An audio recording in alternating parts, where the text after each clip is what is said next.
बिस्मिल्लाहिर्रहमानिर्रहीम। स्टूडेंट्स, आज हमने अपनी प्रॉब्लम स्टार्ट करनी है। तो आपको ये स्क्रीन के ऊपर फर्स्ट प्रॉब्लम नज़र आ रही होगी, इसको हम स्टार्ट करते हैं। और स्टूडेंट्स, ये जो आज मैं प्रॉब्लम्स आपको करा रहा हूँ इनको अच्छे तरीके से समझिएगा और इसके बाद इसकी प्रैक्टिस कीजिएगा, क्योंकि नेक्स्ट प्रॉब्लम जो है वो सारी आलमोस्ट यही है, सेम प्रॉब्लम्स हैं। प्रोसीजर इन्हीं में आपको क्लियर हो गया तो वो आपने आहिस्ता आहिस्ता उन सबको आप कर लेंगे। तो अगर पहली प्रॉब्लम नहीं समझ आई तो फिर आप कोई एक प्रॉब्लम भी उसकी नहीं कर पाएंगे। और ये मैं आपको नेक्स्ट प्रॉब्लम फिर होम टास्क में दूंगा, और होम टास्क इस तरह से आपसे कंप्लीट नहीं होगा अगर आपको आज वाली प्रॉब्लम्स क्लियर ना हुई तो इसलिए बड़े अच्छे तरीके से समझिएगा और बाद में इसकी प्रैक्टिस भी कीजिएगा। तो स्टूडेंट, स्टार्ट करते हैं फर्स्ट प्रॉब्लम से। कह रहा है कि NPV प्रोजेक्ट के कॉस्ट के हमारा प्रोजेक्ट है, उसकी कॉस्ट जो है वो हमें ये गिवन है। Its expected net cash inflows are 12,000 per year, और पर ईयर उसका जो कैश इनफ्लो होगा वो 12,000 होगा फॉर 8 ईयर्स, 8 साल तक के लिए। And its weighted average cost of capital is 12%, और इसका weighted average cost of capital कितना है जी? 12% है। फिर कह रहा है what is the project's NPV। तो हमने इस प्रोजेक्ट की NPV मालूम करनी है। तो स्टूडेंट्स, पहली बात तो गौर करने वाली ये है कि उसने कहा 12,000 पर ईयर है, यानी हर साल 12,000 की इनफ्लो जो है वो रिपीट होगी। तो इट मीन्स ये हमारे पास जो है ये एन्यूटी बन रही है। तो जब स्टूडेंट हमें NPV फाइंड आउट करनी है तो NPV के लिए हमें सबसे पहले उसकी प्रेजेंट वैल्यू को फाइंड आउट करना पड़ेगा। तो स्टूडेंट, हम सबसे पहले प्रेजेंट वैल्यू एन्यूटी का फार्मूला यूज़ करके इस प्रोजेक्ट की प्रेजेंट वैल्यू मालूम करेंगे, फिर हम NPV की कैलकुलेशन कर पाएंगे। तो स्टूडेंट, ये चलते हैं सोल्यूशन की तरफ। या अब आपको स्क्रीन के ऊपर सोल्यूशन भी नज़र आ रहा होगा। ये प्रेजेंट वैल्यू एन्यूटी का फार्मूला लिखा गया है। कैश फ्लो हमें जैसे कि हमने देखा 12,000 है, 1 plus R, R mean weighted average cost of capital है, वो 12% थी, और N आपका नंबर ऑफ़ ईयर्स 8 थे, ये हमने 8 पुट कर दिया। जब इसको सॉल्व करते हैं तो हमारे पास इसका आंसर आता है 59,616। ये हमारे पास स्टूडेंट्स प्रेजेंट वैल्यू आ जाती है। अब प्रेजेंट वैल्यू से NPV की कैलकुलेशन कैसे होगी, उसका फार्मूला भी क्या है कि NPV is equal to present value minus initial investment. तो स्टूडेंट्स, प्रेजेंट वैल्यू हम मालूम कर चुके हैं 59,616, उसमें से माइनस कर रहे हैं अपनी इनिशियल इन्वेस्टमेंट जो उसने क्वेश्चन की फर्स्ट लाइन में लिखा था, प्रोजेक्ट के की कॉस्ट कितनी है। तो ये स्टूडेंट्स क्वेश्चन में आपको कॉस्ट ऑफ प्रोजेक्ट के नज़र आ रही है 52,125। तो इस इनिशियल इन्वेस्टमेंट को हमने यहाँ से माइनस किया तो हमारे पास NPV कैलकुलेट होगी 7,491। तो ये NPV का प्रोसीजर है, इस तरह से हम इसको अडॉप्ट करते हैं, कैलकुलेट करते हैं। यहाँ पे एन्यूटी था। एन्यूटी के अलावा अगर आपके पास सिंगल कैश फ्लो, उसका फार्मूला भी आप पढ़ चुके हैं टाइम वैल्यू ऑफ मनी में। और अगर ये मिक्स स्ट्रीम हो तो वो प्रोसीजर भी हमने अपना टाइम वैल्यू ऑफ मनी में पढ़ा हुआ है कि प्रेजेंट वैल्यू किस तरह से मालूम करते हैं। उसी तरह से प्रेजेंट वैल्यू मालूम करके यहाँ से आपने इसकी NPV कैलकुलेट कर लेनी है। अब उस स्टूडेंट्स, हम अपनी प्रॉब्लम नंबर 2 की तरफ मूव करेंगे। तो स्टूडेंट, ये प्रॉब्लम नंबर 2 भी अब आपको स्क्रीन पे नज़र आ रही है। लिखा हुआ है कि IRR refer to problem number 1, कि आप प्रॉब्लम नंबर 11.1 वाला डाटा यूज़ करें और इस प्रोजेक्ट का बताएं IRR कितना है। IRR mean internal rate of return, इसका कैलकुलेट करना है प्रोजेक्ट का। तो स्टूडेंट्स, हम ये बात जानते हैं कि IRR की डेफिनेशन हमने टॉपिक के अंदर पढ़ा था, क्या होगा कि ये वो रेट होता है जिसके ऊपर आपकी NPV 0 हो जाए। तो स्टूडेंट्स, NPV के 0 होने का मतलब क्या है? अभी ये NPV का फार्मूला आप देखें तो NPV कब 0 होगी? जब आपकी प्रेजेंट वैल्यू और आपकी इनिशियल इन्वेस्टमेंट दोनों इक्वल आ जाएं। दोनों इक्वल होंगी तो आपकी NPV 0 होगी। तो NPV 0 करने के लिए हमें अपनी प्रेजेंट वैल्यू को इक्वल करना है इनिशियल इन्वेस्टमेंट के। तो फिर IRR वो रेट ऑफ रिटर्न है जिसके ऊपर आपकी जो प्रेजेंट वैल्यू है वो क्या होगी? इक्वल टू द कॉस्ट आ जाएगी। तो आप कहेंगे कि ये हमारा IRR आ गया है। तो स्टूडेंट्स, अब हम देखते हैं यहाँ पे, ये जैसे कि बॉन्ड के चैप्टर में भी ये बात पहले भी कर चुके हुए हैं कि अब हमारे पास जो भी हमने प्रेजेंट वैल्यू मालूम की थी वो 59,616 थी और इनिशियल कास्ट थी 52,125। हमने अपनी प्रेजेंट वैल्यू को मज़ीद डिक्रीज़ करना है। तो प्रेजेंट वैल्यू को डिक्रीज़ करने के लिए स्टूडेंट्स, आप बॉन्ड वैल्यूएशन में ये चीज़ पढ़ चुके हैं, हमें अपने आर को बढ़ाना पड़ेगा। जैसे जैसे आर बढ़ेगा आपकी प्रेजेंट वैल्यू कम होना शुरू हो जाएगी।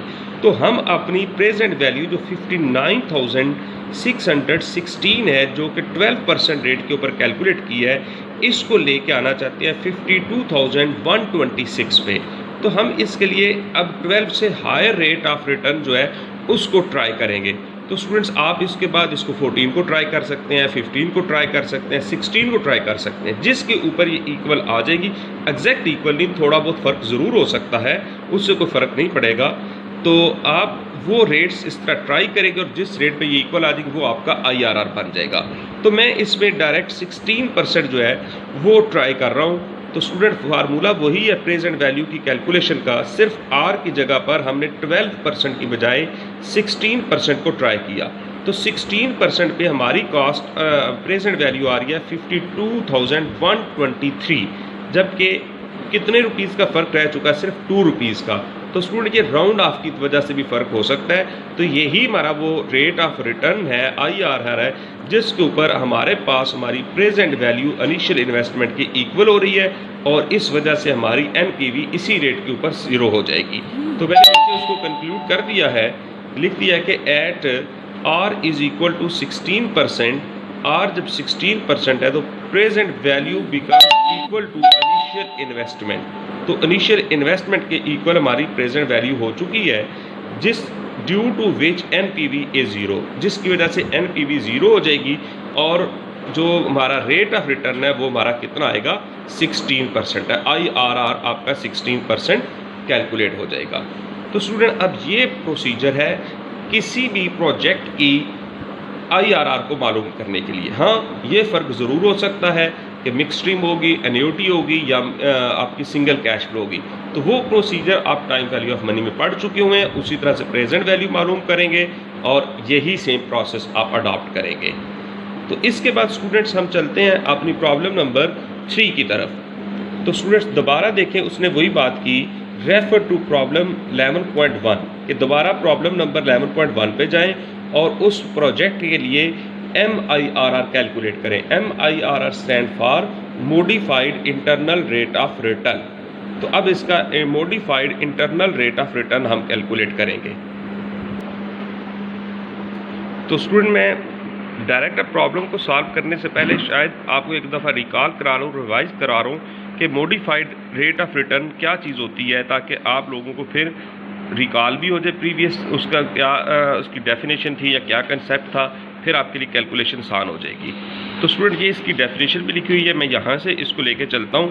कह रहा है द डिस्काउंट रेट, ये एक डिस्काउंट रेट है एट विच जिसके ऊपर प्रेजेंट वैल्यू जो है किसी भी प्रोजेक्ट्स की जो प्रेजेंट वैल्यू होगी इक्वल हो जाएगी which the discount rate at which the present value of project's cost, project की जो कास्ट है इक्वल होगी to the present value of its terminal value. यानी वो डिस्काउंट रेट जिसके ऊपर इस वक्त प्रोजेक्ट की जो कास्ट है वो इक्वल होगी उसके की टर्मिनल वैल्यू की प्रेजेंट वैल्यू के। तो यहाँ पे स्टूडेंट एक नई डेफिनेशन है टर्मिनल वैल्यू।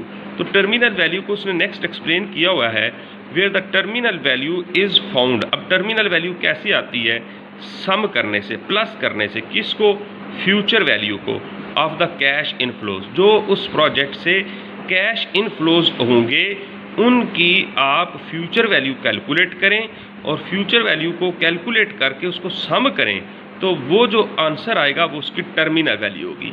तो स्टूडेंट्स, जब हम सम उसकी फ्यूचर वैल्यू कैलकुलेट करेंगे तो वहाँ पे भी हमें आर की ज़रूरत होगी। उस वक्त आर कौन सा लेना है, कॉस्ट ऑफ कैपिटल को हम आर कंसीडर करेंगे। जब ये टर्मिनल वैल्यू कैलकुलेट हो जाएगी तो फिर हमने वो आर डिस्काउंट रेट कैलकुलेट करना है जिस पर प्रोजेक्ट की कास्ट इक्वल होगी इस टर्मिनल वैल्यू की प्रेजेंट वैल्यू के इक्वल होगी। तो रेट को हम कहेंगे ये हमारा modified internal rate of return है। तो स्टूडेंट्स अब इसकी हम कैलकुलेशन की तरफ मूव करते हैं। तो स्टूडेंट्स ये देखें इसकी प्रॉब्लम नंबर 3। तो सबसे पहले तो स्टूडेंट्स हमें इसकी टर्मिनल वैल्यू कैलकुलेट करनी है, और टर्मिनल वैल्यू को कैलकुलेट करने के लिए हमारे पास फ्यूचर वैल्यू होनी चाहिए, और फ्यूचर वैल्यू को कैलकुलेट करने के लिए हमने आर किसको लेना है, weighted average cost of capital को लेना है। तो स्टूडेंट्स एन्युटी का ये क्वेश्चन था, इसलिए फ्यूचर वैल्यू एन्युटी का फार्मूला हमने यहाँ पे यूज़ किया है। तो ये एन्युटी की फ्यूचर वैल्यू हम कैलकुलेट कर रहे हैं, आर हम 12% ले रहे हैं weighted average cost of capital. तो हमारे पास इसका आंसर कैलकुलेट हो रहा है 1,47,600। ये हमारे पास आ गया future value of the cash flows, that is known as the terminal value. ये हमारे पास टर्मिनल वैल्यू आ चुकी है। अब हमने क्या करना है, इस टर्मिनल वैल्यू की प्रेजेंट वैल्यू मालूम करनी है, लेकिन प्रेजेंट वैल्यू उस आर के ऊपर मालूम करनी है जहां पे ये प्रोजेक्ट की कॉस्ट के इक्वल आ जाए।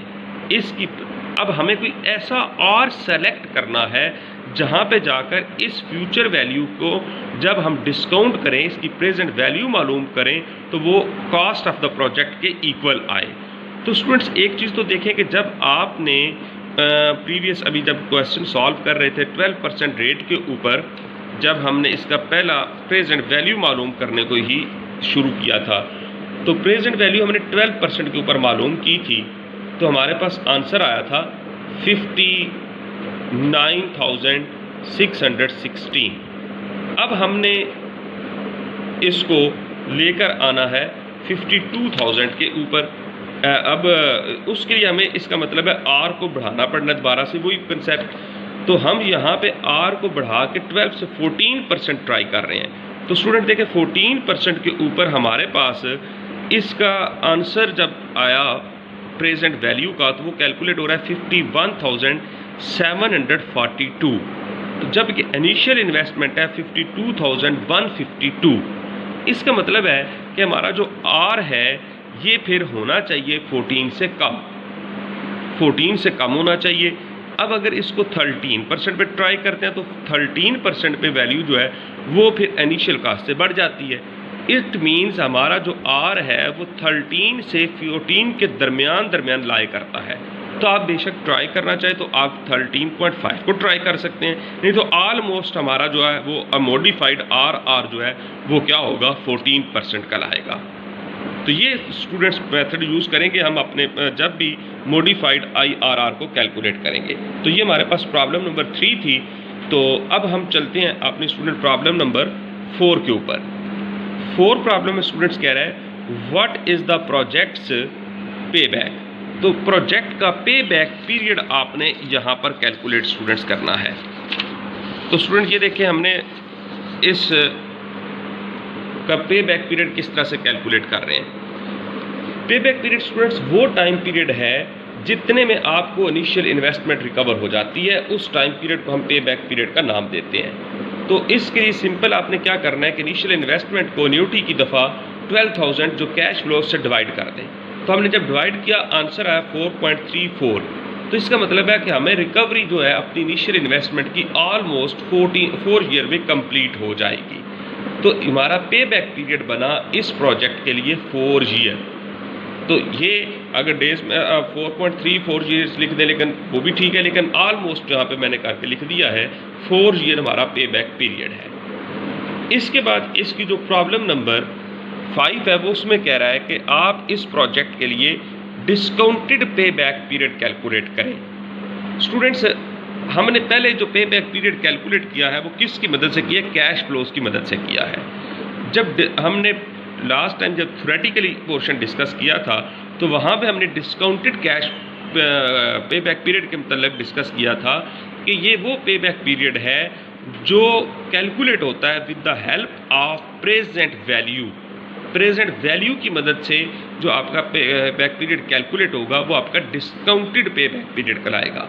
लेकिन प्रेजेंट वैल्यू स्टूडेंट किस चीज़ की, जो उस प्रोजेक्ट से होने वाले कैश फ्लोज हैं उनकी प्रेजेंट वैल्यू आप मालूम करें और फिर उसकी मदद से जो पे बैक पीरियड आएगा वो आपका डिस्काउंटेड पे बैक पीरियड कहलाएगा। तो स्टूडेंट इसके लिए क्या तरीका का अडॉप्ट करेंगे, हम एक इसका टेबल बनाएंगे, ईयर्स लिखेंगे सबसे पहले, फिर कैश फ्लोज, जहाँ पे एन्युटी थी इसलिए हमारे सारा 12,000 ही सेम आ रहा है। अगर एन्युटी नहीं होगी तो हर साल का कैश फ्लो डिफरेंट भी हो सकता है। फिर इसके बाद प्रेजेंट वैल्यू इंटरेस्ट फैक्टर को मालूम हम कर रहे हैं। फर्स्ट ईयर है तो जब जो फर्स्ट ईयर है इसकी आपने जब मालूम करनी है future value, sorry present value मालूम करनी है, तो इसको वापस लेकर आना है ज़ीरो पे। तो एक साल इसको लगेगा वापस लाने के लिए क्योंकि ये फर्स्ट ईयर का है। तो इसमें n हमारे पास 1 होगा, तो हमने यहाँ पे n 1 लेना है। फिर नेक्स्ट ईयर में n 2 हो जाएगा, फिर नेक्स्ट ईयर में n 3 हो जाएगा, फिर 4, फिर 5, फिर 6, इसी तरह से n को आप इंक्रीज करते जाएंगे। तो ये आपके पास प्रेजेंट वैल्यू इंटरेस्ट फैक्टर आ जाएगा। जब student present value interest factor calculate हो जाएगा तो फिर हमने इन दो कॉलम को, कैश फ्लो के कॉलम को प्रेजेंट वैल्यू इंटरेस्ट फैक्टर के कॉलम के साथ क्या करना है, मल्टीप्लाई कर देना है। तो हमारे पास एक नया कॉलम प्रोड्यूस होगा जिसको हम कहेंगे प्रेजेंट वैल्यू का कॉलम। तो ये हर कैश फ्लो की आपको यहाँ पे प्रेजेंट वैल्यू कैलकुलेट हुई हुई नज़र आ रही होगी।